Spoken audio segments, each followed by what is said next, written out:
तो hello guys, तो कैसे हैं आप लोग। तो आज की इस वीडियो में हम ओरिएंट सीरीज के सेकंड सीजन को कवर करेंगे।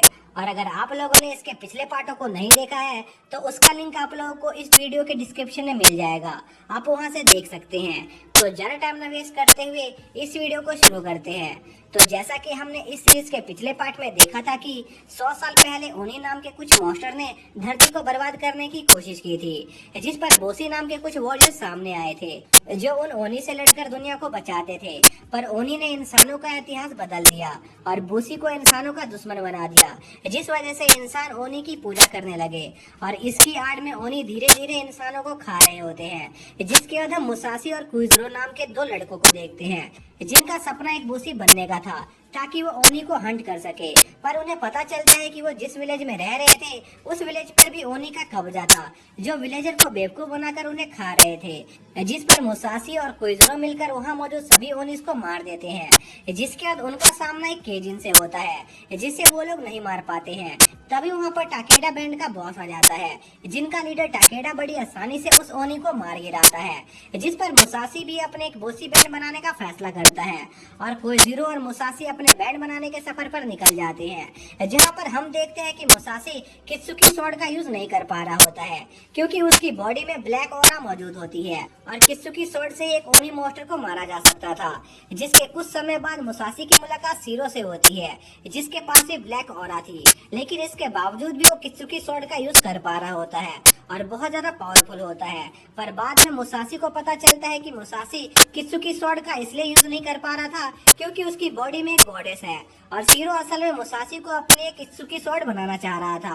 पर मुसासी सीरो का साथ नहीं देता है, जिस पर सीरो उसे खाई में फेंक देता है, जहां पर मुसासी फाइनली अपने गॉडेस पर काबू पा लेता है, जिस वजह से मुसासी कित्सुकी स्वॉर्ड का यूज कर पाता है और फाइनली एक बॉसी बन जाता है।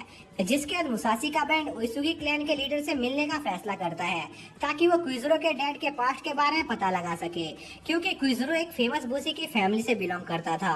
जिसके बाद हम देखते हैं कि मुसासी और उसकी पार्टी फाइनली अपनी जर्नी को कंप्लीट करने के बाद एक बीच पर पहुंच जाते हैं जहां पर बहुत सारी शिप्स लगी होती हैं, जिस पर वो लोग उइसुगी जाने वाली शिप ढूंढने लगते हैं। इसी दौरान सुगुमी को उइसुगी क्लैन का सिंबल दिखाई देता है और वो देखते हैं कि वो लोग असल में उइसुगी के बेस पर पहुंच गए थे। जिस पर मुसासी और उसके दोस्त नाउ केनेथ तात्सु नाम के एक बोसी से उन्हें उइसुगी सामा से मिलने देने की रिक्वेस्ट करते हैं, पर वो उन्हें उइसुगी सामा से मिलने से मना कर देता है क्योंकि उइसुगी सामा आने वाली जंग के लिए तैयारी कर रहा था। तभी नाउ को मुसासी और उसके बैंड पर शक होने लगता है क्योंकि उसने कभी उनके बोसी बैंड का नाम नहीं सुना था। इसलिए वो आदमी अपने गार्ड्स को मुसासी और उसके दोस्तों को पकड़ने का ऑर्डर देता है, जिस पर मुसासी उनसे लड़ने की कोशिश करता है, पर एक लाल बालों वाला लड़का बड़ी आसानी से मुसासी को हरा देता है। तभी वहाँ पर एक हेलीकॉप्टर आता है जिसे देखकर मुसासी काफी हैरान होता है क्योंकि उसने अपनी जिंदगी में पहले कभी ऐसी कोई चीज नहीं देखी थी। और हम देखते हैं कि सभी सोल्जर्स उस हेलीकॉप्टर के आगे झुकने लगते हैं, जिस पर मुसासी और कुइजरो को लगता है कि शायद से उस शिप में उइसुगी सामा मौजूद है। पर मुसासी और कुइजरो उस शिप में मौजूद आदमी को देखकर काफी हैरान होते हैं क्योंकि वो आदमी टाकेडा नाओटोरा था, जिसने उनकी जर्नी के शुरुआत में केजिन को हराने में उनकी मदद की थी। जहां उन्हें पता चलता है कि टाकेडा असल में काफी ज्यादा फेमस और पावरफुल इंसान है और टाकेडा पूरे हिनोमोटो कॉन्टिनेंट का दूसरा सबसे पावरफुल बॉस ही था, जो जानकर मुसासी को यकीन नहीं हो रहा होता है क्योंकि टाकेडा की पर्सनैलिटी उन लोगों की सोच से काफी अलग थी। तभी वहाँ पर नाओ आ जाता है जो टाकेडा से कहता है कि वो मुसासी और उसके ग्रुप को बंदी बना रहे हैं क्योंकि उन्हें वो दूसरे देश के जासूस लग रहे थे। जिस पर टाकेडा नाव से कहता है कि ये लोग उसके लिए काम करते हैं और कोई बड़ा खतरा नहीं है। जिस पर नाव को टाकेडा पर थोड़ा शक होता है पर वो कुछ कहता नहीं है। जिसके बाद टाकेडा उइसुगी सामा से मिलने जाता है, जहां हमें पता चलता है कि उइसुगी सामा असल में काफी क्रूर इंसान था जो सिर्फ अपनी फैमिली के मेंबर्स की इज्जत करता था। इसलिए उइसुगी मुसासी के ग्रुप को मौत की सजा सुना देता है। पर हम देखते हैं कि टाकेडा के साथी सुनराय और सेनेडा मुसासी की पार्टी को कैंप से दूर ले जा रहे होते हैं, पर सेनेडा को ये काम बिल्कुल भी पसंद नहीं था, इसलिए उसे मुसासी पर गुस्सा आ रहा होता है। पर मुसासी उनसे बड़े प्यार से बात कर रहा होता है क्योंकि उसे लग रहा था कि टाकेडा उइसुगी सामा से मिलने में उनकी मदद कर सकता था, जिससे उन्हें कुइजरो के डैड के बारे में कुछ पता चल सके। पर सुनराय मुसासी को बताता है कि टाकेडा ऐसा कभी नहीं करेगा क्योंकि इसमें काफी खतरा था, क्योंकि बोसी सिर्फ अपने फैमिली के मेंबर्स पर भरोसा करते हैं और अगर उन्हें मुसासी से कोई फायदा नहीं दिखाई देगा तो वो उन्हें देखते ही मार देंगे। और ओइसुगी क्लैन अपने इस बर्ताव के लिए सबसे ज्यादा फेमस है, जो आउटसाइडर को देखते ही मार देते हैं, जिससे कोइजुरो को लग रहा था कि ऐसे तो वो कभी अपने डैड के बारे में पता नहीं लगा पाएगा। जिस पर मुसाशी कोइजुरो को हिम्मत रखने को कहता है, क्योंकि उनके पास और भी कई मौके पड़े थे।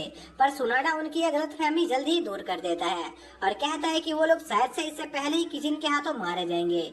जिस पर मुसाशी कहता है कि उन्हें किजिन से निपटना आता है। जिस पर सुनाडा मुसाशी को बताता है कि अभी तक वो जिन किजिन से लड़े हैं वो सभी बहुत कमजोर थे, और अब उनका सामना जिस किजिन से होने जा रहा है वो 4 ब्लाइड्स का एक मेंबर है, जिसे यामाटो में उरुची के नाम से जाना जाता है। जिस पर कोइजुरो सुनाडा से पूछता है कि आखिर 4 ब्लाइड्स क्या चीज है। जिस पर सुनाडा बताता है कि 4 ब्लाइड्स हिनोमोटो में 150 साल पहले आए सबसे पहले ओनी ब्लैक किसन की संतानें हैं, और अगर बोसी ब्लैक किसन को हराना चाहते हैं तो उन्हें पहले ब्लैक किसन के सभी ऑफ स्प्रिंग को हराना होगा, क्योंकि ब्लैक किसन अपने ऑफ स्प्रिंग के द्वारा खाए जा रहे लोगों की वजह से ही जिंदा है और ज्यादा बड़ा और ज्यादा ताकतवर हो रहा है। इसलिए वो सभी ओरिची को हराने की तैयारी कर रहे हैं। लेकिन सुनाडा को काफी कम उम्मीदें होती हैं कि वो इस काम में कामयाब होंगे, क्योंकि 150 सालों से कोई भी बोसी ऐसा नहीं कर पाया था। ऊपर से इस काम में काफी खतरा था, इसलिए सुनाडा मुसाशी और उसके दोस्तों को इन सभी मामलों से दूर रहने को कहता है। और मुसाशी को भी इससे कोई दिक्कत नहीं होती है, क्योंकि मुसाशी भी यहाँ पर किसी ओनी से लड़ने नहीं आया था, बल्कि कोइजुरो के डैड के बारे में पता लगाने आया था। इसलिए वो अपने मिशन को जारी रखता है और ओइसुगी क्लैन के कैसल में घुस जाता है। पर मुसाशी देखता है कि ओइसुगी क्लैन का कैसल बहुत बड़ा था, इसलिए उसे समझ नहीं आ रहा होता है कि आखिर वो ओइसुगी सामा को कैसे ढूंढेगा। तभी उसकी नजर एक आदमी पर जाती है जो उसके बाजू में बैठा हुआ था, और वो मुसाशी को बताता है कि उसका किंगडम जल्दी ही एक वॉर पर जाने वाला है। इसलिए उस आदमी को उसके लोगों की चिंता हो रही थी, क्योंकि एक बोसी होने के नाते उसे अपने लोगों को प्रोटेक्ट करना था। और वो आदमी मुसाशी से पूछता है कि क्या वो भी एक बोसी है, जिस पर मुसाशी हाँ में जवाब देता है।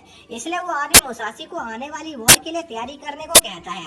पर तभी वहाँ पर नाव आ जाता है, जो मुसाशी को बताता है कि वो जिस आदमी से बात कर रहा है वही ओसुगी क्लैन का लीडर है, इसलिए उसे उनके सामने थोड़ा तमीज से पेश आना चाहिए। जो जानकर मुसाशी काफी शौक होता है, पर ओसुगी सामा नाव को मुसाशी को डांटने से मना करते हैं, क्योंकि उन्हें लग रहा था कि मुसाशी उनके ही बोसी फैमिली का मेंबर है।